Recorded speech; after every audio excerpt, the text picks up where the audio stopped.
Full-size sedans have been left for dead in America. Nobody buys them anymore. They all want crossover this and crossover that. The Chevy Impala and the Ford Taurus, those don't even exist anymore. So how do you explain this? The Dodge Charger. Now, the base version of these are sold at rental lots, but Dodge also makes this, the Hellcat Widebody, an ultimate performance muscle car. And if you look at the sales of the Dodge Charger from 2019, they sold nearly 100,000 of these, obviously not all Hellcats, but clearly Dodge has stumbled onto a formula that other automakers just can't seem to copy. It's rear-wheel drive, it's unapologetically large, and it's unapologetically awesome. This is just something that other automakers can't do. The Toyota Avalon is front wheel drive, and the Maxima and the Kia Cadenza, they're nothing like this. So maybe those other automakers could learn a thing or two. We've got the 2020 Hellcat Widebody Daytona 50th Anniversary Edition. They're only building 501 of these puppies, and this one is number 000, meaning it doesn't count towards the total. Let's go check and see what's new on the Daytona Edition. So before we check out the interior, let's take a look on the outside and see what you get as part of this Daytona Edition package. We've got our normal Hellcat SRT badges here with our scoops leading into that big old supercharged motor. Wide body only on the Charger Hellcats for 2020 model year, so you get these big, nice fenders which give you more space to fit 305 section Pirelli tires on all four corners. Now, if you look at the wheel here, we also have this satin finish wheel. You're only going to be able to get that on the Daytona Edition. The rest of the Hellcat models either have like a dark wheel or a brass wheel.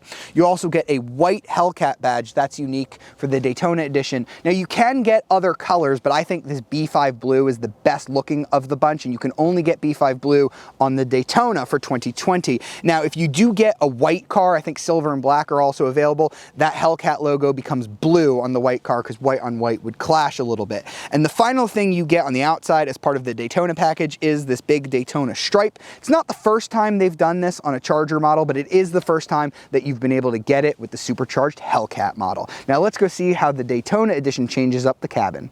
So now let's check out the interior of the Charger Hellcat Widebody. So the Charger in its base form is less than $30,000, so you shouldn't be expecting too much wow factor here. You're really paying for that big engine up front, not necessarily interior. But Dodge hasn't skimped where they could on premium materials. Since we have the Daytona package, we've got suede material. They don't call it Alcantara, so it might be their own brand. You get suede on the steering wheel, and you do get these suede seats with Daytona stitched on them. And you can get leather on the Charger Hellcat, but the Daytonas are all going to have this suede material. You've got red gauges letting you know that you have a Hellcat model with a big, nice helper screen that has tons of configurable information. I can have lap timers, fuel economy, trip info, all of that on that helper screen, which is great with big, nice, clear, easy to read gauges. I do like that a lot. Now, I'm going to show you some of the materials. Aren't that great? That was an ode to plastic played on the Dodge Charger Hellcat dash.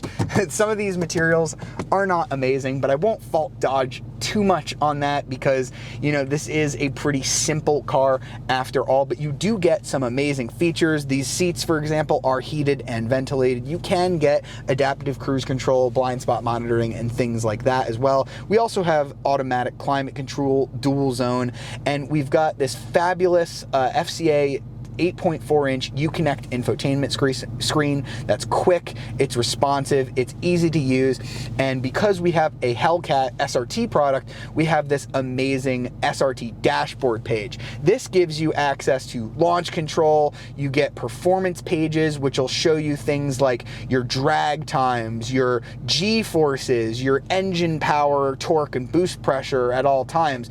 It's just really fun to see all this stuff on there. It's not 100% necessary, but I think it's pretty cool. You also get access to the SRT drive modes. So in its base configuration in auto mode, you can change all of these, but you have your power in eco mode. That's going to limit you to 500 horsepower. That's what they call eco on this car. Transmission in eco, paddle shifters off so they don't do anything.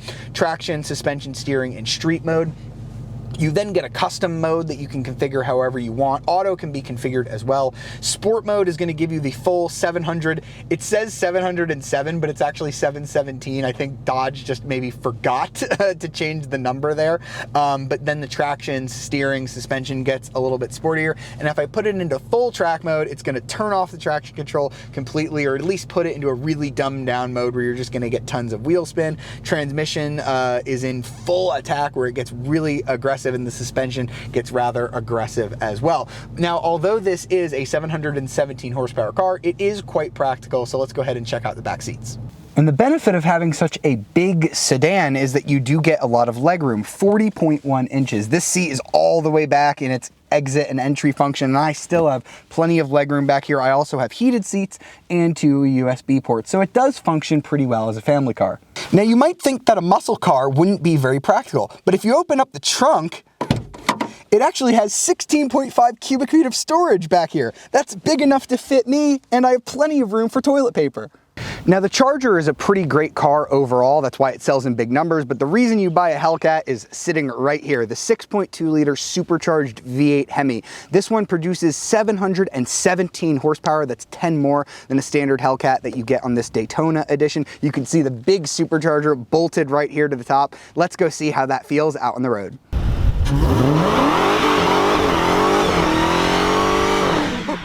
So that's how you destroy 305 section rear tires in a hurry.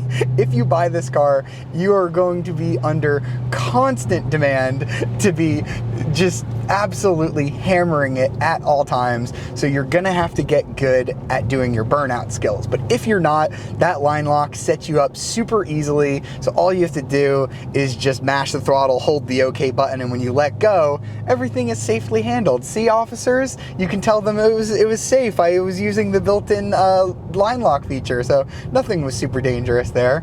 So right now we have the car in track mode. So that's the full 717 horsepower, 650 pound-feet of torque, and it does have a launch control mode, but it's basically like telling a 5-year-old child not to like cry or complain on an airplane. You're just gonna have to give something at some point. The traction control system just fights with the rear tires. So basically when you do launch control mode, even at a low RPM, it's just gonna cut traction, and it's gonna cut the throttle. So you're not gonna get the quickest launch. The quickest I've been able to get is 4.1 seconds. Dodge says you can get 3.6 seconds out of this car, but I just don't see that you're gonna be a good enough driver to be able to get that number, in all honesty.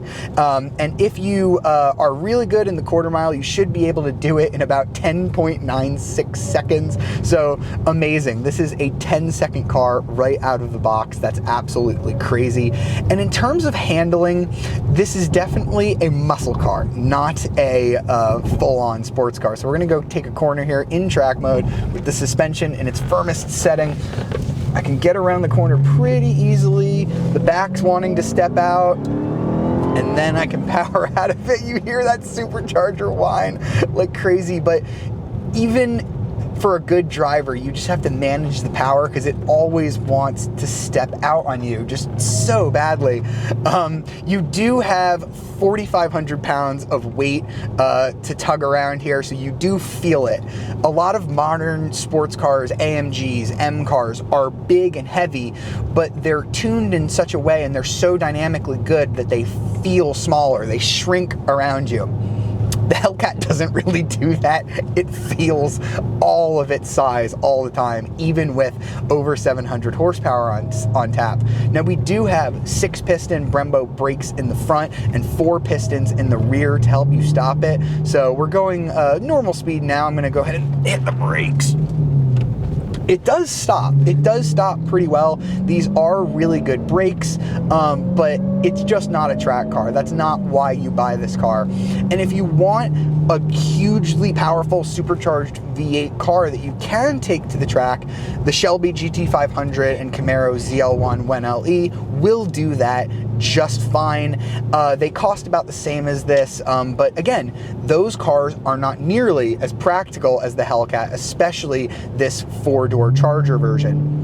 Now, driving it in track mode, the suspension is quite firm, but even in track mode, it's not like abysmally uncomfortable. The steering is very heavy. There's so much weight to it. But if I go ahead and put it back into custom mode, where I have the normal steering weight set to right now, it's actually not bad at all. The steering isn't unbelievably precise, but it offers enough feedback to be fun, and the weight isn't super distracting. I can get around corners, and even with traction control on, I can still enjoy a bit of crazy, outrageous, obnoxious speed.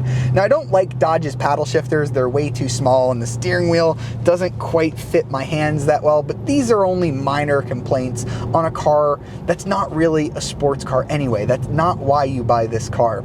You buy this car because you want a car that you can drive every day, but still have outrageous fun in. And I think in that mission, this actually outdoes the GT500 and the Camaro ZL1, because you just can't get those with 4 doors. Now, the Challenger Hellcat is a different story, but I've always been more of a sedan guy, so I would highly recommend looking at the Charger Hellcat Widebody. So that was the 2020 Dodge Charger Hellcat Widebody Daytona Edition. This is not normally the type of car that I would want to buy. I like my sports cars to be small, nimble, handle well, be able to use all the power, but I couldn't help but grin every time I put my foot down, because 717 horsepower is just too intoxicating. Now, you could only get these Charger Hellcats as wide bodies now. They start at about $69,000. It's $4,500 extra to get the Daytona package. I think it's worth it for the specialness of it. You just will get more attention when people see that it's a Daytona. The only problem with that being is that dealers are charging markups for these Daytona edition cars, so you might not be able to get it for the as tested price of about $79,000 as this car here sits. You might be paying upwards of $100,000. That being said, I can't recommend the Dodge Charger Hellcat enough if what you want is a big, comfy cruiser that also has silly amounts of horsepower. But if you just can't afford this, I really recommend you take a look at the Charger Hellcat Widebody Scat Pack. It's got a 6.4 liter Hemi V8, larger than this one, produces 485 horsepower, which, if driving this car in its 500 horsepower mode is any indication, should be plenty of power for most, and you're only going to pay about $45,000 to $50,000 for that car, making it a much better value. However, this car is just too much fun to handle, which is why it's going to earn a Car Buzz score of must buy. There's nothing else like it on the road, which is why I think the Hellcat is an absolute laugh riot. I hope you've enjoyed this video. See you next time.